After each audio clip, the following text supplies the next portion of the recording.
And that's just how I feel and that's how I live. So I don't let things hinder that or get in the way. Like I don't get discouraged anymore.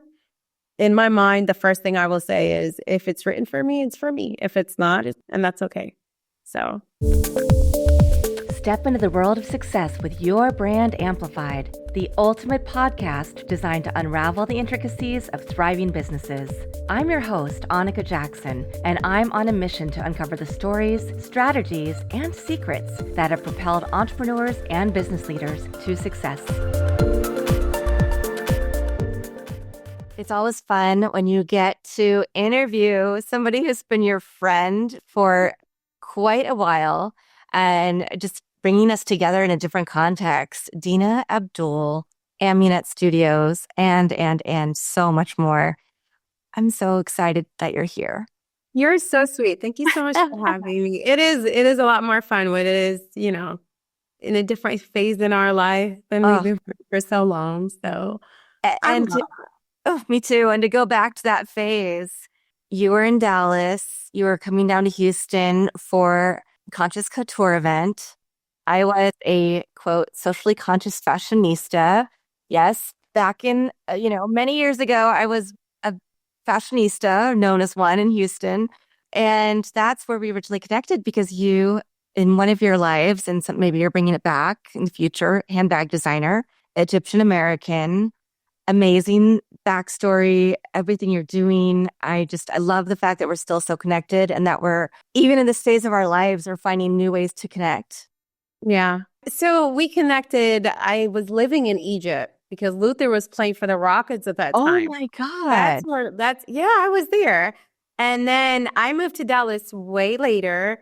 Then I moved to LA and I accidentally called you. Yes. I was like, wait a minute, is this Annika from Houston? It was just so strange how we reconnected after like 3 years or 4 years. I don't know. Yeah, I didn't even, I knew that he had played for the Rockets at one point, but I didn't realize it was at that same moment because I don't know how we didn't meet before. So Deena, tell the audience a little bit about yourself. You mentioned Egypt. I mentioned Egypt. Were you born here? Were you born in Egypt and came over? And, let's start there. So I am Egyptian American. I was born in Egypt. I grew up in Chicago.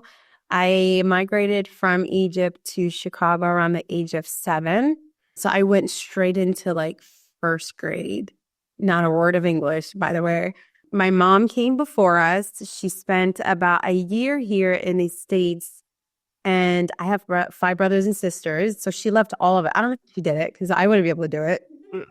So she was a doctor and she came here with plans of getting a residency and doing all that great stuff here in the States and then eventually coming back for us. She didn't last a year without like, bring me my children. Yeah. So she actually sent for me first and I traveled to the States. I will never forget that flight. It was the first time I saw snow and I flew back with my uncle and he surprised her with me. Oh. And we lived together, I would say like 6 to 7 months alone. No, maybe a year. And then my dad surprised us with all of us, with my brothers and all that. So that's how we got out here. And that was years ago. Oh my goodness. Yeah. But the thought that this is a very typical story, I think, for immigrants is it's not like everybody can come over at once. I have family members who it took 12 years for them to get approval. By that time, many of their kids couldn't come over from Thailand. My mom came over and then one by one, she'd bring her sisters over to go to school and study. And some of them chose to go back to Thailand. Some stayed here. But yeah, it's not an easy journey. And wow, I'm glad at least you had your uncle with you on that flight. It wasn't just you flying alone. But it was such a nice gesture from my aunt. Like it was her sister. It was my mom's sister who actually like paid for my flight, asked for me to come because she saw how hard it was for my mom. And I was young. And then I have a younger brother. So she left him like at the age of 1. And I'm telling you, like, I wouldn't be able to leave my children. Like we want best for our kids and you will always take those steps. But I can't imagine how hard it was for her. But she had a plan and I mean, my parents did sacrifice a lot. My father was a professor of physics at the University of Cairo, and he took a year leave to come be with my mom and all of us and kind of get us situated. And he ended up not returning back home. He got really sick and he had to get like a liver transplant. It was an illness he really couldn't go back home with.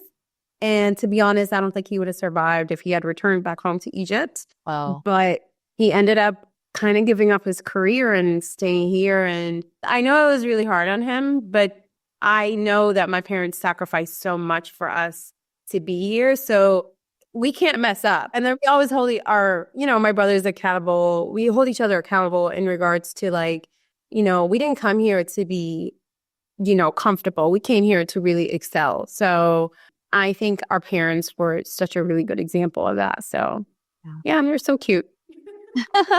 Puffs. Yes. Yeah. What does that look like? What does that success and that excellence look like for you and for your siblings today? Honestly, I would say my brothers did very well. They're all business owners. Two of my brothers are physicians. My oldest brother owns several surgical centers. My other brother he has two clinics, chiropractic clinics that he runs. I have a brother back home in Egypt who, he manages my oldest brother's surgical center in Egypt because he has one in Egypt as well. So I think when we term success, it's not what we've accomplished, to be honest. It's more of like, what are we doing next to have the freedom to be able to go back home or travel or take care of our kids? It's not, you can't put a value on it, if that makes sense. Yeah. It's like, are we successful enough to just get together as many times as we want a year, to see family, to take care of our parent? Honestly, success to me is being able to take care of our parents, to be honest, and our children. But I don't know if I can ever be satisfied at some point with success. Like, I always want more. Like, my goals are always larger. My vision gets bigger. So I can't be like, oh, I'm good, or this is what success looks like for me. From the same cloth. Right. But I am very grateful that I'm in this space to do what I love. It was a struggle because it was the unknown. But I think for me, success is in that term of like, I'm able to do the things that I love and be stable with it, especially now. And then, be able to take care of our family. Because my career is not that simple. It's not like, I opened a clinic getting paid off insurance or whatever. It's different. Being an artist and a creative and a business owner, it is hard, but it's worth it. Let's talk about what you do now. Because you have, like me, you do a lot of different things, but they're all still connected. There's still like a commonality and purpose. Yeah. So I am a producer. Well, my branding team wanted to come out and place me as a producer because I was doing so much. And at the end of the day, everything I had my hands in, I was producing it. I was producing trips to Egypt. I was producing commercials. I was producing film. I was producing events. I think they saw it a little bit broader than I did. Because when you think producer, automatically people think, oh, you're like a music producer. And I was like, no, I haven't touched music like ever. But it's just the notation of production. I was producing handbags, like designing and producing handbags. So they really saw me in this space of you can produce whatever you want. Mm-hmm. And a lot of people, companies, brands look for that. Like, hey, I'm trying to produce this product. How do we move forward with it? So that's how we got into this space of becoming a producer. I did a lot of work in the media space.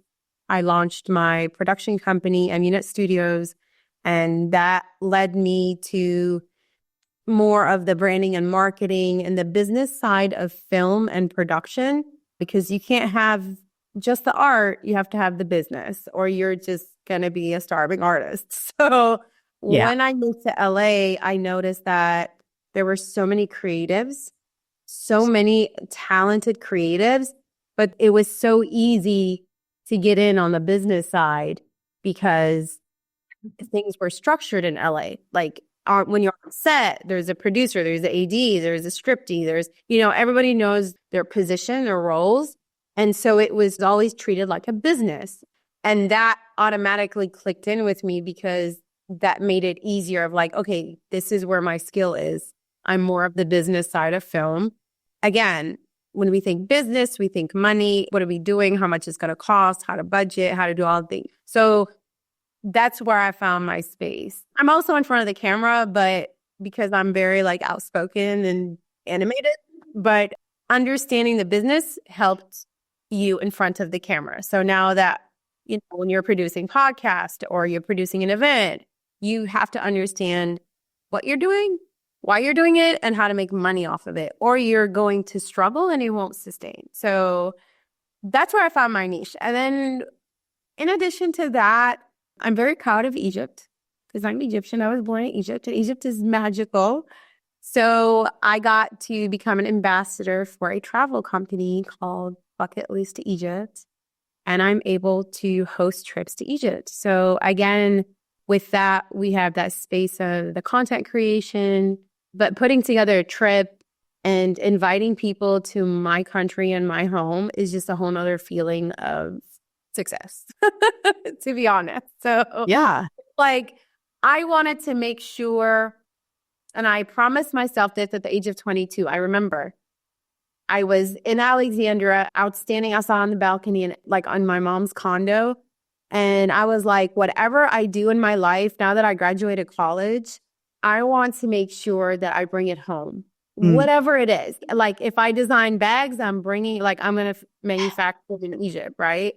And that's really what I did. I put my mind to it, and everything I touched in the US, I just said, oh, let's take it to Egypt. How can this work in Egypt? Who can I bring from Egypt? Who can I take to Egypt? And so it just really became part of my identity with whatever service I have and whatever product I sell. So that is huge for me. And that also gives us the flexibility of, our kids going home and seeing where they come from and where they're rooted from and everything outside of here. Like there's literally life outside of here. Life outside of school. There's life outside of basketball.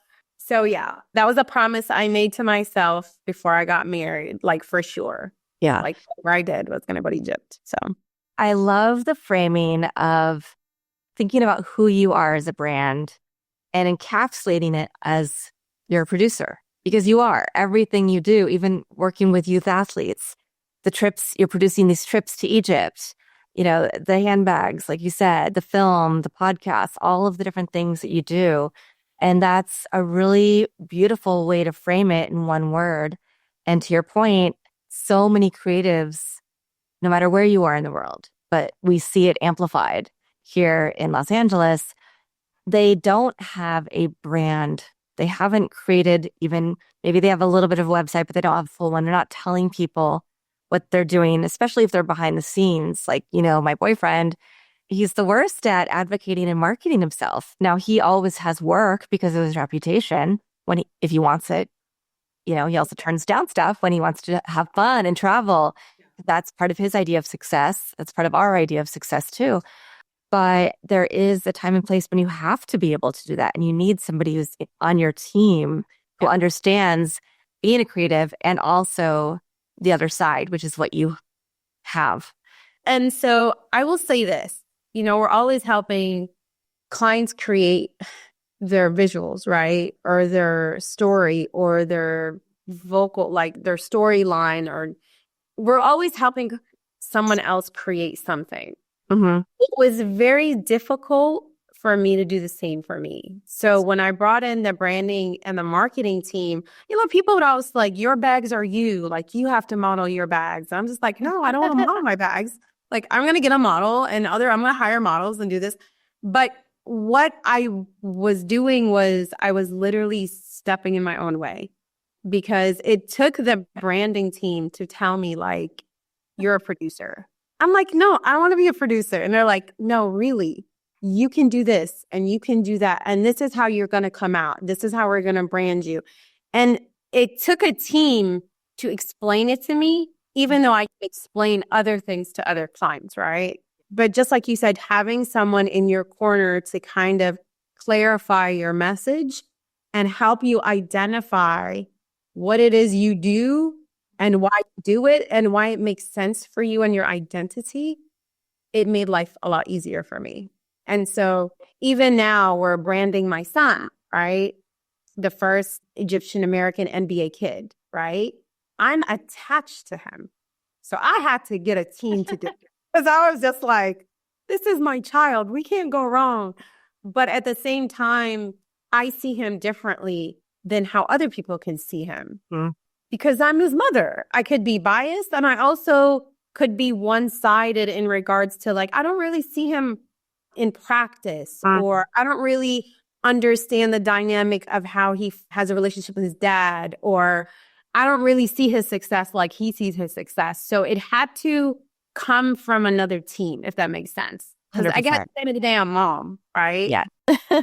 We want specific things for our kids, but you have to have a good team to do it. You have to. And that's why I always leaned on you to be like, okay, wait, we're trying to So you're right. Well, I wanted to ask, you were an NBA wife that has a whole, thing that people think of, a whole persona that people envision. Did that, and just being part of the NBA for many years, do you think that helped inspire you to some of the things that you do? Do you think it was a help to have that moniker behind you? Or did it more help you see things that were missing, gaps that were in the system, which is why you're so passionate about something we haven't talked about, which is name, image, likeness, making sure young athletes are supported, that they understand the finances, that they are able to set themselves up as a brand and a business early on, along with their talent? Oh, that is a heavy question. So that's a twofold question. It's a yes and a yes. So I'll start with the first one. We were blessed to have to be exposed to a lot of different opportunities being in the NBA world. Dad playing basketball, because you're constantly around really motivated and disciplined individuals. Those are the athletes, right? But there's also a business around all of that. There's a business in like even just the NBA Wives organization in itself brought different opportunities that I can envision for the wives. When we went to All-Star Weekend, just to, go to the events or go to the luncheons and meet the retired athletes, you get to talk with them and learn about all of the accomplishments they had, but also things off the court that people don't really know about, right? And that alone is inspiring. The other topic I would say that really resonated with me most was we see them as family versus what people see on TV. So it was a different, we had different perspectives of the NBA world, right? In addition to that, there was also a lot of stereotypes that we had to kind of break through because, especially the wives, I would say that on my behalf, but there's the identity situation of being someone's wife that is very well known. And then how does your work stand out? Will you be taken seriously? How do you brand yourself out of that? It was a lot of, pull and push and pull in regards to that aspect. But indeed, there was a lot of opportunities, a lot of personal experiences that led to, okay, these are the gaps that we need to fill in. How do we solve these problems that are housed under this lifestyle? And that took me into, the financial, conversations of well, how do we set ourselves up? We're constantly given the opportunity to invest in projects left and right, but which one is a good one? And if you don't have good business advisors or good financial advisors, you're kind of, you're in a space of losing your money. But there is the educational factor, which is the most important part of knowing how to take care of your money. And that is why I became so passionate of understanding the statistics from the athletes coming out of the professional world and the reality of it, which eventually, it could take a toll on their health and their mental health. But I'm always for prevention than damage control, right? So the education part of it was extremely vital. And when you get a little older and you're in the mix of all of these different opportunities, you think about, how do I educate the younger? Like, how do I educate my children? You know, if my son is, you know, he's planning to play basketball, he's planning to go pro, right? How do we educate him in the simple things like, you know, your finances, understanding your body, sustainability, like the politics of the sport. I call it with him is more, it's a mindset. It's a serious mindset. How do we teach them at such a young age to have a specific mindset? So there's a lot in the question you asked. Yes, I know. I know. There's a lot of layers of that onion we're not going to peel today, but Yeah, I wanted at least, a few nuggets of how it helped or hindered you, because I know that's something we've had a lot of conversations about. Yes. Yes. I would say also one of the main reasons I didn't change my last name to Miss Head was how I thought my audience and my customer would see me. I wanted to separate what I did from being in someone's shadow. I was in someone's shadow, right? Right. But even my branding team now, they're like, well, that could have really hurt you. Like, you could have utilized that space in a positive sense. It's very hard when you're really trying to kind of break free or stand out, right? So I always battled with that over the years. Like, would it have been easier if I would have just not changed my name and put up everything under, MB, being an MBA wife? Or was it more accomplished, or it gave you a sense of yeah. Well, it felt more authentic to you. Yeah. So I really did battle with that for a long time, but I always knew I was different. So I was always different. Among the wives, I was always vocal. Among my family, I was always like, no, I'm going to do this. So I was always stubborn. So I kind of wanted to make sure people understood who I am, where I was from, and what I love and what I'm passionate about, no matter what I did. So I think in that space that helped. And I was always worried about that NBA wife stereotype. So I don't know. I mean, some people might see that it wasn't a good thing, or some people might see it as a bad thing. Either way, I'm still here. So yes, you are. Yes, you are powering through. Yeah, we both had our ups and downs, but I feel like we're both on the upward trajectory, reaching our goals, our own visions of success, figuring out what our brand really says and how to share that with other people in more effective ways. Because even being somebody in marketing and branding, right? We still have to have that external perspective, as you mentioned, to make sure that, because we often forget to take care of that for ourselves because we're so busy working on other people's brands, other people's partnership opportunities. So it's good to have some focus go on you from somebody else. No, absolutely. And I definitely saw the opportunity now with the NIL space of like having these young athletes understand how to, brand themselves, tell this story. So they have a glorified substance outside the court or off the field, and understanding how powerful they are and why. But you also have to have that product, which is your skill, right? You still have to work on your skill. But now with the NIL, it is a bigger competition that you are competing technically, professionally on a collegiate level or a high school level, and it's cutthroat. So how do you stand out? And that's where marketing and branding comes in.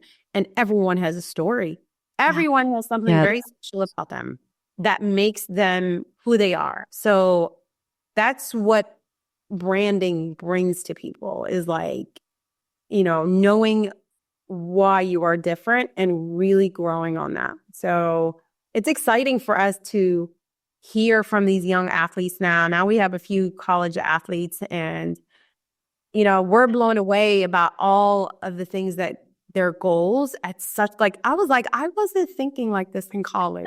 Yes, I wanted to become a doctor and all this great stuff. But as athletes, they're like, well, I want to do this investment, and I want to work with the youth, and I want to coach. And And they're not even like, they're like sophomores in college. You know what I mean? They have these plans, but how amazing is it that we're able to give them an environment of support, right? The personal development, the mental development, the branding, the marketing, the visual footprints they're going to have, sharing their stories and growing their audience so they can capture bigger NIL deals if they want, but also having that success after the professional world. Like, I'm already branded. So say you last 3-4 years in the NFL, right? Mm, You've already established your investments at a young age. You've already established your brand at a young age. So you're building for success long term. And exactly. those are the only clients we want to work with. It's not about just getting a big NIL deal, but making it sustain. If that Yeah. makes, like, we want it It's- long. That's really the right perspective because that's what you want people to be doing from a young age. You have a talent, but you're more than just what you do on the field, whatever the sport, maybe you're, if you're a performer, whatever you are as a student. And that's where it's so funny because I don't talk about my nonprofit job working with high performing youth, but that's like just another way that we've come around to, oh, this is another thing that we can share and we can work on together. And this is like so perfect because I was just about to ask you how you're working with youth. You shared a number of things and you're building websites, you're helping them structure their deals, you're helping them build their brands, social media, be just champions, not only on the court, but off the court or on, Yes. on the field, but also off the field. And that longevity that's so needed because in our generation, so many athletes spend all their money, or when they spent all their money when they were actually out there doing their thing. And then now they don't have it. Yeah. And so we can't let that keep repeating. We have to break this cycle. We got to break the cycle. Yeah. Absolutely. So under Emunet Studios, I decided to launch Emunet Sports Collective, which is a powered group of businesses and organizations that have partnered with us to provide youth athletes everything they need in this space. It's branding, marketing, creating that visual footprint like we discussed and knowing what their long-term goal, like their short-term goals are, so it's the personal development, mental health development, mentorship, I call it financial ship because it's now that we're partnered with Stack Financial and Athlete Alliance, we're teaching youth athletes annuities and life insurance and building a trust. Like, imagine having that before you went pro. Amazing. Right? When you have that NIL deal, right? So now you're given $200,000 in an NIL deal as a college student. What are you doing with it? Exactly. Right? So don't blow it on a car and pizza and right. go to the club. And then we get to expose them to athletes that were in the professional space already as mentors, right? But again, this is everything I wanted for my children and everything I wanted for the friends and teammates of my children. So in my mind, I was like, why would I not put this together? Why would I not take young athletes who are able to get NIL deals, cast them in commercials, show them other business opportunities, business development? It just didn't make sense. I was like, we have to create a collective. And it literally came to me one day and I wrote it out the next day and I talked to someone about it the third day and I just decided to launch it. And I kid you not, the amount of support that came along with just these 3-4 days, it was unbelievable because when you look at it, we were solving so many problems in one space. You know what I mean? Mm-hmm. And they know it's a passion project for me because again, I'm raising 3 athletes. I'm literally raising 3. So it just made sense. And I'm very excited. We will be live to the public in February. Nice. Right now, we've obtained 5 athletes. So we're excited to share them with the world, see their growth, and see all of the opportunities that we're able to just kind of hand to them. And again, it's not just the NIL deals. It's more of the long-term sustainability of like, what can we share with you? So which financial advisor do we recommend? Or which sports attorney do we think should look over your contract? Like, it's almost like a family, if that makes sense. So, yeah, I'm very excited about it. Well, since that hasn't launched yet, we're going to lead everybody to deenaabdul.com to get in touch with you, learn more about some of the other areas of business that you're working in. Can't wait till it launches. I know you and I have a lot of other conversations and side gigs and projects to work on together. So excited, including a trip to Egypt and me taking you to Thailand. So I know you have an Egypt trip planned in May 2025. So if anybody wants to get on that, you know how to reach Deena. Yes, absolutely. Please reach out. We are partnered with Bucket List to Egypt. I personally host the trips out there. So if it could be a family trip or it could be a group trip, I'm really aiming for both, but we'll be out there this May. Our goal is to be out there 2 or 3 times a year. There's just a lot of business opportunity. There's the tech summits. There's a lot of things going on in the world that I feel like students should really get exposed to. So yeah, just follow me on social media at Deena Abdul on Instagram, Facebook, Deena Abdul Gaber, LinkedIn, you'll find me there, and the website, just like you said. So Deena, a lot of good things. Last question. Do you have a favorite quote, mantra, verse, family motto, poem, just words that continue to inspire you on this journey? Absolutely. So we have a very well-known verse in Arabic, which is literally translated as "it is written." It's maktub, which is maktub, which is "it is written." So a lot of things are written for us already. It's really about kind of sitting still and knowing what that is, if that makes sense. But 100%. That is my motto. It's written for me. If it's not written for me, it's not going to happen for me. And that's just how I feel, and that's how I live. So I don't let things hinder that or get in the way. Like, I don't get discouraged anymore. In my mind, the first thing I will say is, if it's written for me, it's for me. If it's not, and that's okay. So yeah, that's it. I love it. I love it. What a great thing to have in our pockets for the new year, and thinking about what is for us, what is written for us. What do our lives look like? How do we take everything that we do and find 1 or 2 keywords that really encompass who we are as a brand, all the passion we have, the skills, the talent? So thank you to everybody who's been watching this episode or listening to this episode with me and Deena Abdul. Be back again with another amazing guest and their story this week. And until then, hopefully this episode has given you some inspiration to continue your own journey. Thanks for listening or watching to this episode of Your Brand Amplified. Don't forget to leave us a rating or review on your favorite podcast listening platform.